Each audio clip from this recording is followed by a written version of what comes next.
Welcome to SVSPM's Renuka high school, Satara परिसर, Aurangabad. Myself, Mahajan RB, Assistant Teacher of Subject English. Today we are going to learn topic 3.2, the fall of Troy, part 1st. In this section we are going to take a look at 3.2, the fall of Troy, part 1st. The Iliad is the story of Ilium of Troy, a rich trading city in Asia Minor near the narrow sea that leads from the Aegean to the Black Sea. It was well situated both for commerce and agriculture. In front of the city was the sea over which sailed the ships of Troy carrying goods and grain. At the back rose the high peak of Mount Ida, from which flowed many rivers and streams.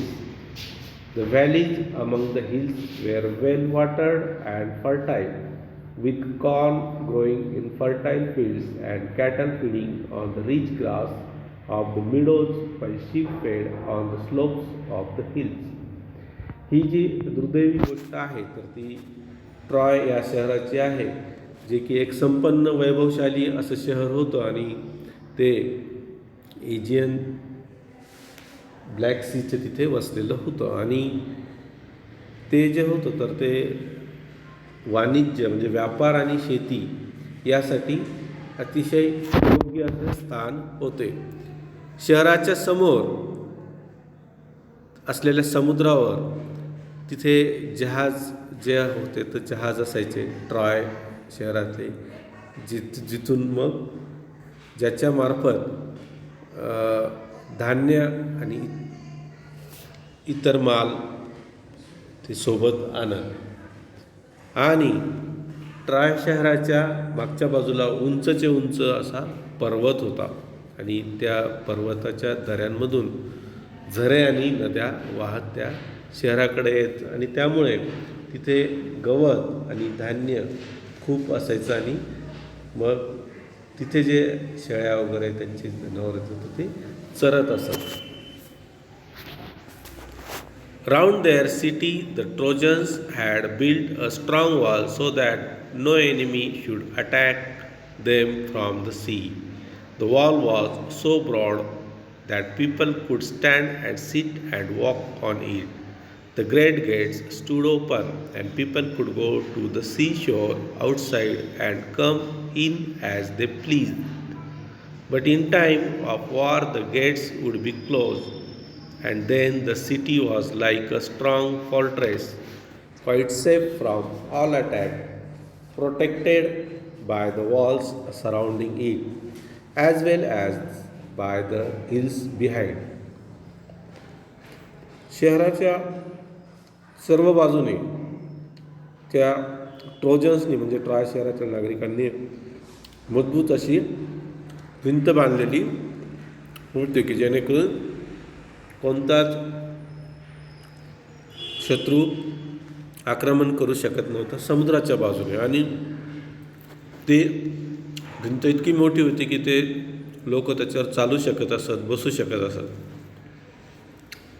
मोठेच्या मोठे जे प्रवेशद्वार होतं तर ते नेहमी in general याच्यामध्ये ते open ठेवलेलं असायचं समुद्रकिनाऱ्याकडे जाण्यासाठी, जेणेकरून लोक जिथे त्यांना आवडेल तिथं ते जात असत.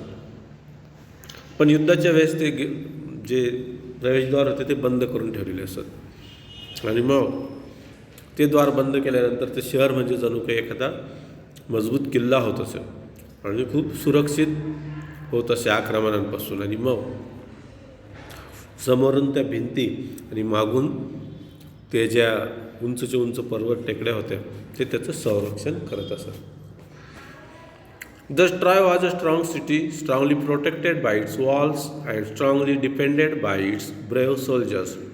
But all the kings and heroes of Greece had declared war against the Trojans because Paris, a prince of Troy, had persuaded Helen, wife of a Greek king, Menelaus to elope with him.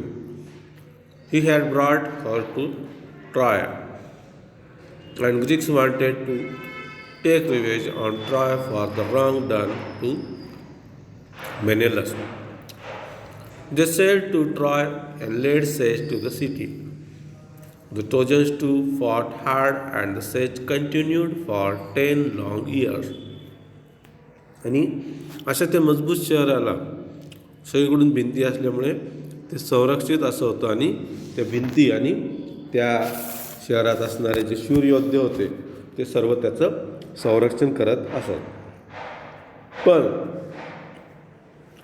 ग्रीसचे जेवढे काही योद्धे होते आणि राजा होते, महाराज होते, त्यांनी त्या trojans लोकांविरुद्ध युद्ध पुकारलं. का तर पॅरिस नावाचा जो राजपुत्र होता ट्रॉयचा, तर त्याने ग्रीक किंग जो होता मेनेलस, त्याच्या बायकोला हेलनला त्याच्यासोबत पळवून आणलं होतं, तिला बोलवून पळवून आणलं होतं. आणि मग त्यामुळे ते सगळे ग्रीक्स लोक सगळेजण एकत्र झाले आणि त्यांना काय करायचं होतं, तर मेलेनससोबत जे चुकीचं केलं होतं ट्रॉयने, तर त्याचा त्यांना बदला घ्यायचा होता, रिव्हेंज घ्यायचा होता. आणि म्हणून मग त्यांनी त्यांचे सगळे जहाज जे होते ते तिथे ट्रॉय शहराच्या बाहेर आणले समुद्रावर, आणि ट्रॉय शहराला वेढा घातला. आणि ट्रोजन जे होते ट्रॉय शहराचे नागरिक, तर ते ट्रोजनसुद्धा ते फॉट हार्ड, म्हणजे त्यांनीसुद्धा कडवा असा त्यांना लढा दिला. आणि तो जो वेढा होता शहराला चाललेला, तो 10 वर्ष असा प्रदीर्घ चालला. The fighting went on daily, but the siege did not end. On the one hand, the Greeks could not take the city, and on the other hand, the Trojans could not force them to sail away. Every day, the Trojans came out of their gates, and the Greeks came out of their tents and ships, and the fighting went on. Sometimes there were great battles between the two armies. Sometimes there were single fights between two great heroes. Sometimes the Trojans had the better of it, and sometimes the Greeks, but still the fighting went on. मग रोजच्या रोज ते युद्ध चालत असे, आणि तरीसुद्धा तो वेढा काही हटायचं नाव घेत नव्हता. एकीकडं काय व्हायचं की ग्रीक लोक जे आहेत त्यांना ते शहरावर ताबा मिळवता येत नव्हता, आणि दुसरीकडे त्या ट्रोजन लोकांना, त्या ग्रीक लोकांना हुसकावून लावता येत नव्हतं. प्रत्येक दिवशी ते ट्रोजन त्या गेटच्या बाहेर यायचे, ग्रीक लोक त्यांच्या तंबूतून आणि जहाजातून बाहेर यायचे आणि युद्ध चालू ठेवायचे. काही वेळेस 2 दलं, ट्रोजनचं एक दल आणि ग्रीकचं दल, दोघं एकमेकांसमोर यायचे, आणि काही वेळेस इकडचं एक योद्धा आणि तिकडचं एक योद्धा यांच्यामध्ये युद्ध व्हायचं. काही वेळेस ट्रोजन चांगलं करायचे, काही वेळेस ग्रीक लोक चांगलं युद्ध करायचे, परंतु हे युद्ध चालूच राहिलं. Great heroes on both sides where killed in the course of the war. After leading the defence of his city for 9 years, the brave hectare was at last killed by Achilles, whom none could resist. But Achilles himself was killed later on by a poisoned arrow that entered his heel, the only part of his body where he could be wounded. Still later, Paris himself was killed also by a poisoned arrow. The Trojans were tired of being shut up in their city, and the Greeks were longing to see their homes again, but still the fighting on. आणि मग दोन्हीकडचे जे महान योद्धे होते, तर त्या युद्धाच्या कालावधीमध्ये ठार होत चालले होते, ठार झाले होते.